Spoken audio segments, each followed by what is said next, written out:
নারায়ণগঞ্জের বন্দর উপজেলার কলাগাছিয়া এলাকায় ডাকাতির সময় নিজের ছোড়া হাত বোমার আঘাতে এক ডাকাত নিহত হয়েছে।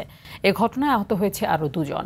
চাঁপাইনবাবগঞ্জের গোমস্তাপুরের শেফালী বেগম মহিলা নুরানী হাফিজিয়া আবাসিক মাদ্রাসার 2 ছাত্রীর রহস্যজনক মৃত্যু হয়েছে।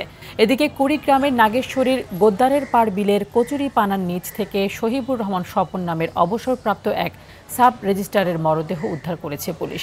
পঞ্চগড়ে নিখোঁজের 3 দিন পর তেঁতুলিয়া সীমান্তে করতোয়া নদী থেকে গুলিবিদ্ধ এক গরু চোরা কারবারির লাশ উদ্ধার করেছে পুলিশ। তাদের ধারণা বিএসএফের গুলিতে নিহত হতে পারেন তিনি।